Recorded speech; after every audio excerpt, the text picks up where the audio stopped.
रोजच्यासारखी प्रार्थना झाली, प्रतिज्ञा झाली आणि शाळेचे हेडमास्तर काहीतरी सूचना सांगायला उभे राहिले. गुरुजी म्हणाले, पोरा हो, पुढच्या आठवड्यात आपल्या शाळेमध्ये इन्स्पेक्शन होणार आहे, तेव्हा मी ज्या काही सूचना सांगतोय त्या नीट ध्यानात घ्यायच्या. सूचना क्रमांक 1, प्रत्येकानं आपापला ग्रहपाठ पूर्ण करायचा. मी ताडकन उभा राहिलो, म्हणालो, गुरुजी माझा ग्रहपाठ रोजच पूर्ण असतो.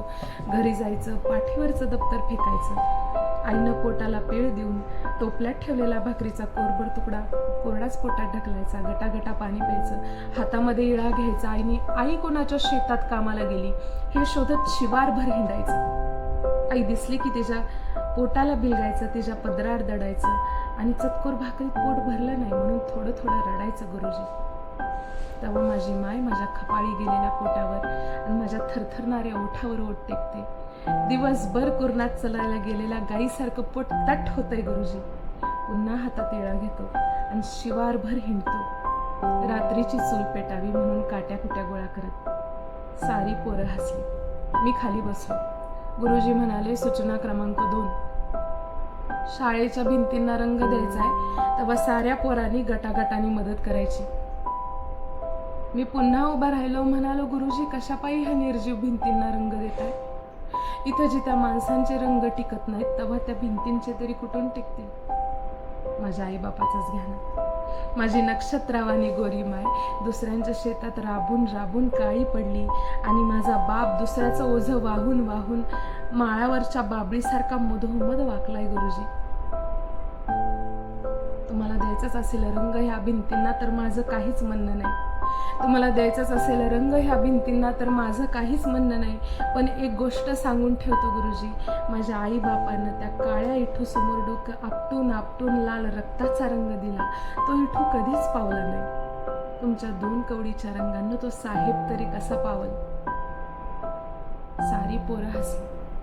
मी खाली बसलो. गुरुजी म्हणाले, सूचना क्रमांक 3, त्या दिवशी प्रत्येकानं आपापला नवीन गणवेश इस्त्री करून घालून यायचा. मी पुन्हा डोळ्यात पाणी आणून उभा राहिलो. म्हणालो, गुरुजी माझ्या आईचं लुगडं 3 ठिकाणी इरलंय. ते सांधायला धांदूक मिळत नाही, मला नवीन कापडं कुठून मिळतील? गुरुजी म्हणाले, तुझा जुना गणवेश धुवून इस्त्री करून घालून ये. मी म्हणालो, घरात इस्त्री नाही. तेव्हा मात्र गुरुजी जाम भडकले. त्यांनी पाठीवर दप्तर दिलं, पेकाडात लात मारली आणि सरळ शाळेच्या बाहेर हकलून दिलं. मी तसाच रडत रडत आईकडे गेलो. आईच्या पोटाला बिलगलो, आईच्या पदराड दडलो आणि गुरुजींनी इस्त्रीवरून मारलं म्हणून पोट भरून रडलो. आई ज्यांच्या शेतात कामाला जात होती त्यांच्याकडून उसने पैसे घेऊन तिनं मला इस्त्री आणून दिली. ते पैसे नंतर कितीतरी दिवस आई मुलाने जाऊन फेडत होती.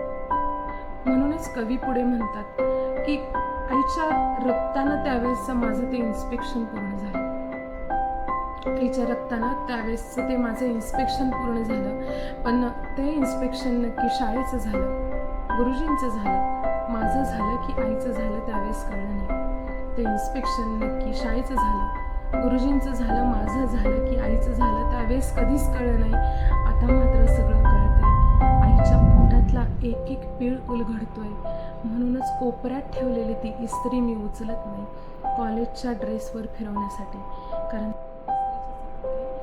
कपड्यांपेक्षा काळजाला जास्त बसतात आणि जुने दिवस आठवले की गोठ्यातल्या गाईसारखे डोळे पुन्हा पुन्हा पाणवतात. डोळे